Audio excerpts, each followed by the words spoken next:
And that's what a great running back can do. I mean, it will, a team will say uncle. They will throw up the white flag, and you can see the looks on guys' faces. So that is the part about real football. We talk about it's psychological and physical warfare. And once you, dominate physically, the psychological part is over. Welcome back to another episode of the Fantasy Football Plug podcast. I am joined by the man, not the myth, because he exists for real, the legend Marcus Allen. Super Bowl champ, Super Bowl MVP, two-time, first-time All-Pro, six-time Pro Bowler. Preach, right?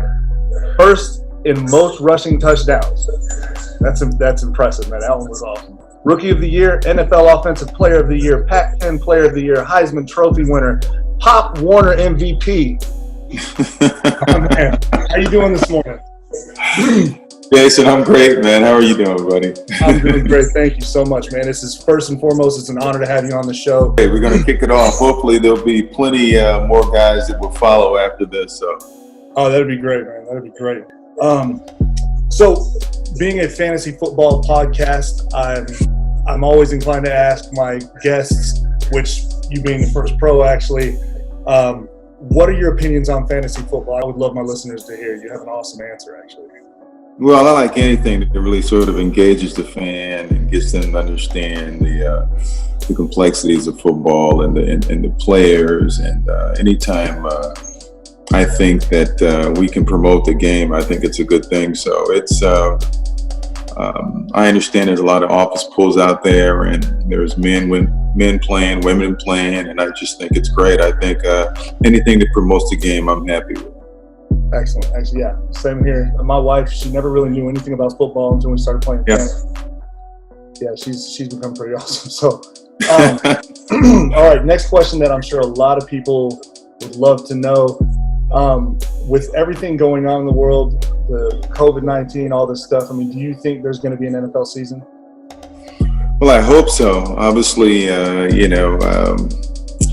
when you talk about commerce, obviously there's a lot of money to be made, but then first and foremost is safety. So I'm sure the NFL and the NFLPA are trying to come to some sort of resolution on how to approach the season and how to keep guys safe and to entertain the fans. I think personally, my personal opinion is that sports is necessary. We need it. And I almost see it as a duty. Sometimes we have to forget about the monetary aspects of it. And it's hard to do because it's a lot of money. But I think the greater call is it's necessary for our country. Football is one of the greatest escapes. Sports is a great escape. And, it's gotten us through wars and 9/11 and all sorts of atrocities. Sports has been that one galvanizing, I think, event that brings us together and unites us. And so I think it's critical that we play, and hopefully guys can go out there and take the field and be safe and entertain. Obviously, I don't know if there's going to be fans in the stands, or if that does occur, it may be, at least, 50% perhaps, but it's more importantly, I think, to watch games on television will bring a lot of people to their couches and sit down and enjoy, and they can put on their team colors, and they can, argue back and forth about their favorite teams and stuff like that. But it's so necessary. I think sports is a great medicine, and we need it badly. Absolutely. Yeah. Couldn't have said it better myself, man. Seriously, I really pray that there's a season this year. You're absolutely right. I mean, it brings everybody together. I think it would be a tragedy or a travesty, whichever word you want to use, if we don't have sports. I mean, I found myself watching badminton. It's just that any kind of competitive sports. You're really looking for an escape, then. All right. On to the next one, my man. Can you tell me something about Marcus Allen that most people might not know? I know with your stories, man, the stories that you have are unbelievable. Sitting there talking to you the other day, it was just, I was hanging on every word, man. I mean, if there's anything you can tell me. One of my great regrets are not continuing piano lessons. Okay. It was, we were kids, and we loved sports, and unfortunately there was a baseball field around really around the corner from our piano teacher, and actually instead of going in for our lessons, we pretended to go in, and then we would go play baseball. And then one day I think my dad said, "How much do I owe you?" And said, "Mr. Allen, you don't owe us anything because your kids haven't showed up."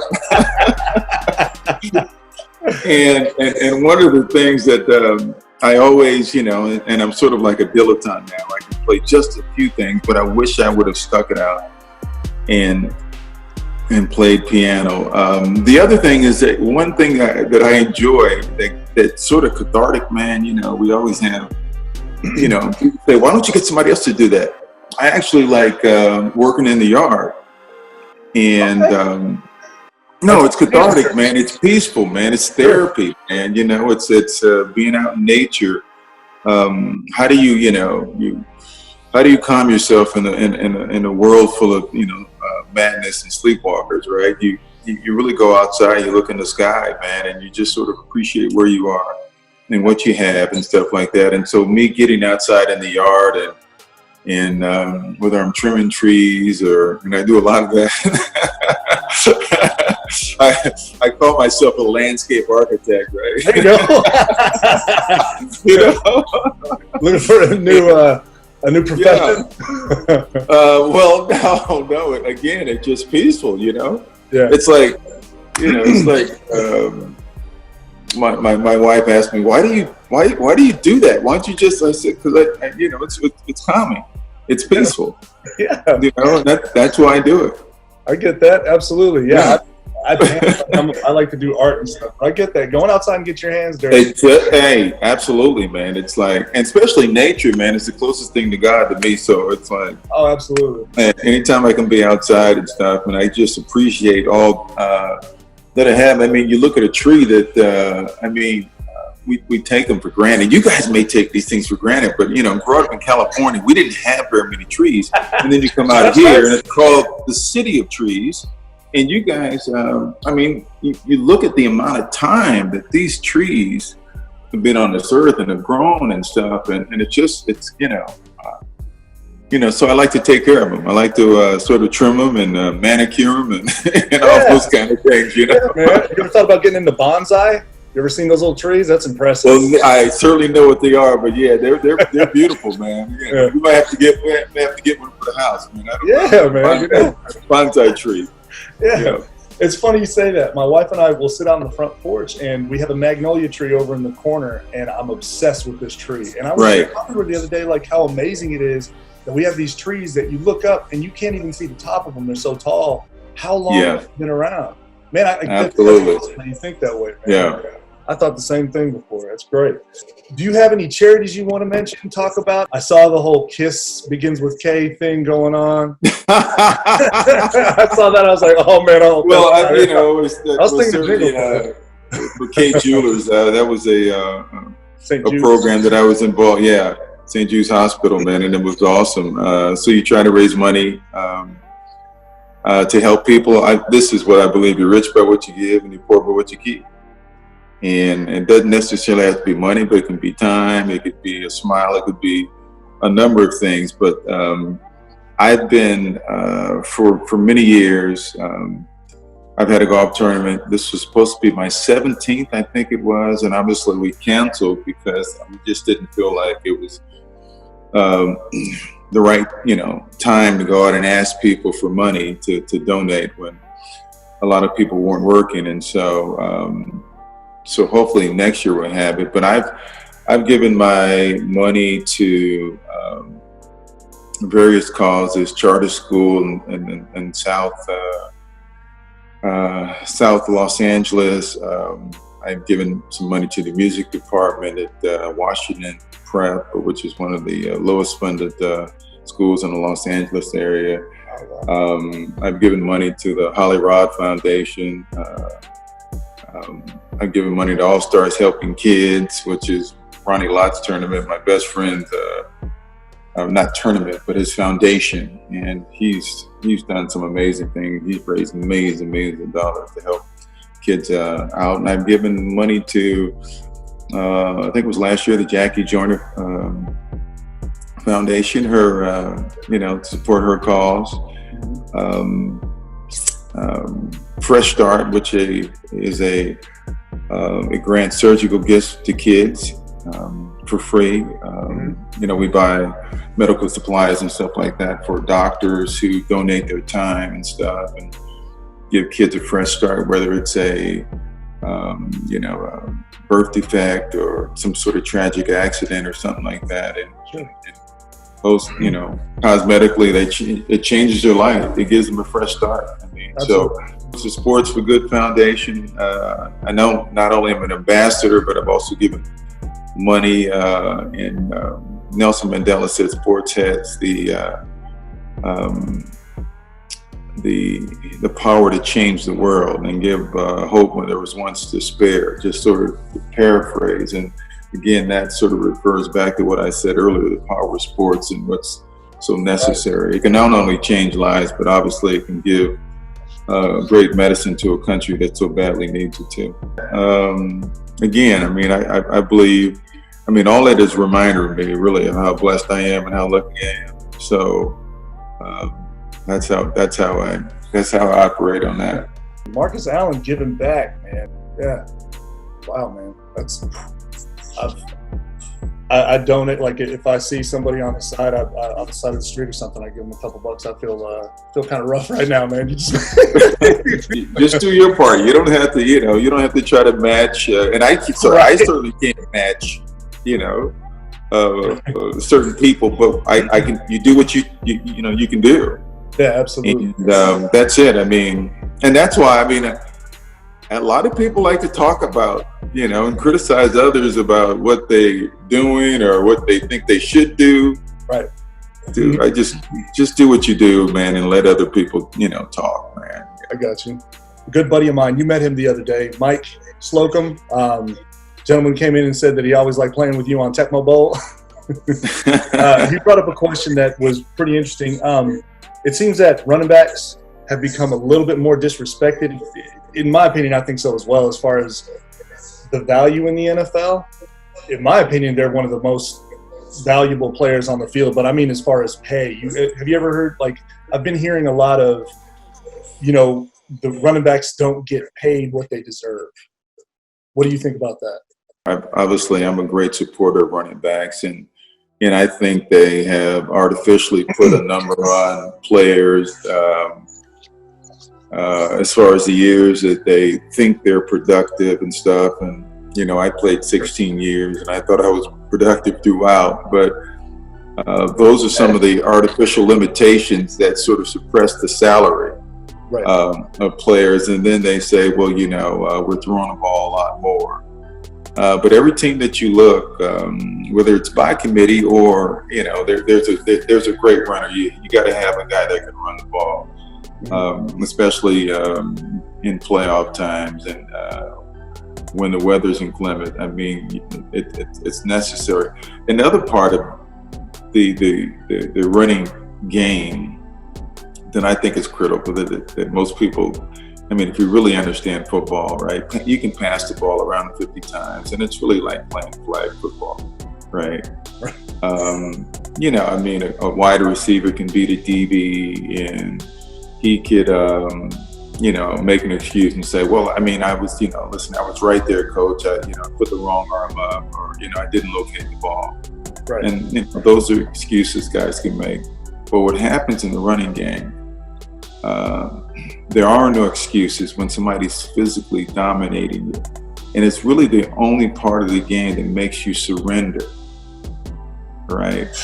And there's nothing like seeing a guy who's physically been beaten and knows that you own him, And that is what the running game does, and that's what a great running back can do. I mean, it will, a team will say uncle. They will throw up the white flag, and you can see the looks on guys' faces. So that is the part about real football. We talk about it's psychological and physical warfare, and once you dominate physically, the psychological part is over. Man, that is an intimidating answer. I love it, man. When you dominate. I got to quote you on that. That's phenomenal. That's true. Yeah, man. Trust. I've watched a lot of highlights, and my dad always talked about it. He was a huge Raiders fan as I was growing up. And when I told him that I got to meet you, he was like, that is a real football player. Man, tell him I said thank you, man. I will, for sure. I always wanted to be a real football player. I always prided myself on playing every part of the game and wanted to be great. And when I came in the league, I mean, that was one of my goals. I just didn't want to be another player. I wanted to be one of the great ones that played and stuff. And there are a lot of people that are part of the fabric of my success. I mean, I can just go on and on and on about some of the players that I met over the years or I watched when I was growing up and stuff. But there's so many people that have contributed to that because through them, I wanted to become, the same or better. So, sure, absolutely. Yeah, I know you definitely wanted to play the entire part. I remember seeing you throw some passes, man. You've got an arm on you. Well, I used to, man. It was impressive, man. And you know what, though? I only had 6 touchdowns. I should have had at least 12. You had 6 passing touchdowns. Yeah, well, that's the annoying thing. And you know what? I mean, really, that is something, and we always sort of we disagree with the game plan a lot. Obviously, players always think they know best, and sometimes we need coaches to, to sort of save us from ourselves, because, I mean, we would go for every 4th down and stuff like that. But we do know the game of football, right? And I thought I should have threw a pass once a game, at least once a game. Because that would have, I mean, if we're running the sweep and I pull up, it only, and pull up that one time, right? It's going to make that corner hesitate coming up on force, right? Or the linebacker, right? And it's going to make them hesitate just a little. So when we do run the ball, they'll hesitate just a little because they don't know if I'm going to pull up and throw. But if you do, and I just felt we should have done it every week, just to get a feeling of how they're going to play. Because once you see how they're going to play, you stop and pull up, you throw over their heads, and then they're tentative the rest of the game. And see, that's sort of how But it's not something I thought we should have been like a trick play. I thought it should have been a play that we should have, used as bread and butter. Absolutely, and it worked, and it always kept them on their toes, kept them guessing. I remember watching some of these games. It was whenever you would pull back, man. I was like, "There's a touchdown." It was most of the time. Actually, I'd run it. I mean, I'd stop, and if it wasn't there, I either throw it out of bounds or I take off. I mean, that's genius. You have a running back like you, of your caliber, pull back and you can throw the ball. You got everybody like, oh crap, what are we gonna do? Well, that was because I played quarterback in high school. That's right. That's I was gonna go to that. I was gonna say, yeah, I remember hearing about that before. All right, so I wanted to go over something that is pretty impressive. So, as you know, fantasy football podcast here. I've got these notes, and I'm going to read through them for the 84 and 85 season, just to make it a little bit quicker for you. 275 attempts in 1984 for 1,168 rushing yards and 13 touchdowns on the ground, as well as 64 receptions and 758 yards and 5 more touchdowns. Okay, in a PPR format, which is point per reception, that puts you at 326.7 fantasy points for that season, and that's elite. Like this day and age is elite, and I could just imagine how you would be able to do, like, what you would do to these boys if you were playing right now. It would be. The game is actually the game is easier now, I think, because it's sort of a fast break, game. We played it we had a combination of everything, mostly in the phone booth too, which was, which is harder to get 22 guys in a phone booth is difficult, right? And to try to maneuver through there. So it's like, but playing fast break is kind of easy. I mean, I think I can play 20 something years if I was playing today. Oh, for sure. I can't even imagine what the points would be if you were playing right now. The 85 season, this is, when I read these, I was like, look, I mean, I knew this guy was incredible, but God bless. Okay, so 380 attempts for 1,759 yards and 11 touchdowns on the ground, okay? As well as 67 receptions, 555 yards in the air, and 3 touchdowns. That's 354.65 fantasy points. So, again, elite. The 84 and 85 season, the only running back nowadays that would have outscored you is Christian McCaffrey, and that's not by a whole lot. Yeah. That's impressive, man. That is unreal. That's awesome. I've thought about starting like a fantasy league. I haven't seen from anybody else, like with retired players, and going back through the years, like drafting for each individual year and then adding up the points and tallying it. But I don't have time. But yeah, you get one overall easy. At the risk of sounding conceited, I was a money player, bro. Yeah. Oh no, man! It's not conceited if it's true. I was a money player, man. You can count on me. Yeah, I can see that here. That pretty much concludes it for me, my man. I was kind of hoping if there's anything before you take off, if there's at least one story that you could share with us. Because I remember talking to you the other day, and I was hanging on every word, and I would love to be able to provide that for fans. Growing up in high school, obviously wanted to be a defensive back, and wanted to be like Jack Tatum and hit people and stuff like that. And then ended up playing. I think I was playing linebacker or safety at the time and stuff. And the coach wanted me to play quarterback, and I didn't want to play. I fumbled the ball 8 times in a row on purpose. He said, Marcus, go. Under center, and I went under center and fumbled the ball 8 times in a row on purpose, and then they kicked me off the team. Right.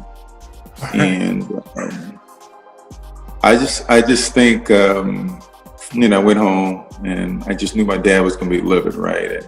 And I told him, and he said, to my surprise, he said, that's between you and your coach. So it was great. He didn't rescue me, which was great, right? Because I may have been, dependent on him for the rest of, my life. So I had to go back and sort of troubleshoot and resolve the situation myself. I got reinstated. But the one thing I did learn is that sometimes, we have blind spots, right? As individuals, sometimes we don't see opportunities or see what other people see in us, right?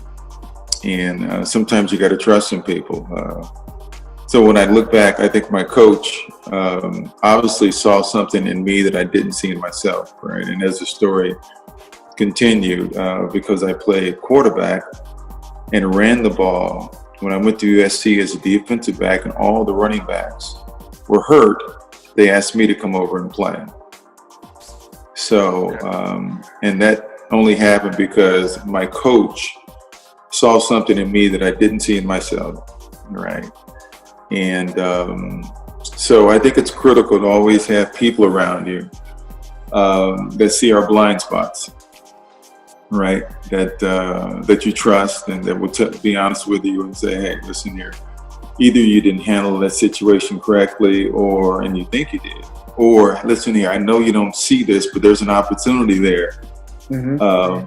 So it's critical to have people like that, I think, in your life that are going to be upfront, honest, and be straight with you, and sometimes either see things that you don't and bring it to your attention, or and sometimes we think we're behaving right, and sometimes we may be short with somebody or something like that, and say, hey, man, that wasn't cool, and you go, really?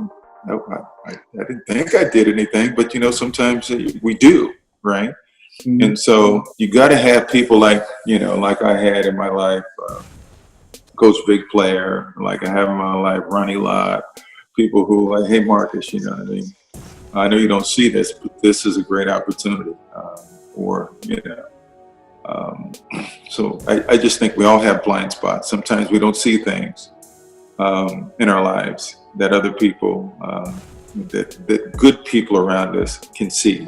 Man, dropping some knowledge. Look at man teaching people lessons today. Yeah. Oh man. Hey, you're actually. You know what? I think you have a talent to do this, man. Hopefully, I know I'm the first interview, but hopefully I'm not the last. Thanks so much. That means a lot. You got no idea, man. It's before you can ask my wife, my father. I mean, I don't know if you remember when I asked you just to do a simple plug, and you said, "Well, I mean, do you want an interview?" And whenever I froze, everybody saw my face. They were like, "Dude, your face was classic." I see how passionate you are about this, right? How much you love it and stuff like that. And so it's like, man, again, I think you're rich by what you give, and you're poor by what you keep, man. Listen here, I mean, all of us have time now. So if I can't carve out a few minutes of my time, you know what I mean? And trust me, I'm wise about this stuff. This is my greatest resource, right? Sure. Because I can't get time back, and I don't know how much time I have left, right? But you're a good guy, so I wanted to give you my time, bro. Thank you so much for being on the show. I just can't thank you enough, my friend. Thank you, and the compliment that you just gave me is probably one of the best I've got. I really do. Next to my wife saying yes when I asked her to marry me, that's the. Oh, come on. Oh, she's gonna be listening to this and watching this, my man. Trust me. Hi, this is Marcus Allen. You're listening to my boy Jay on the Fantasy Football Plug podcast.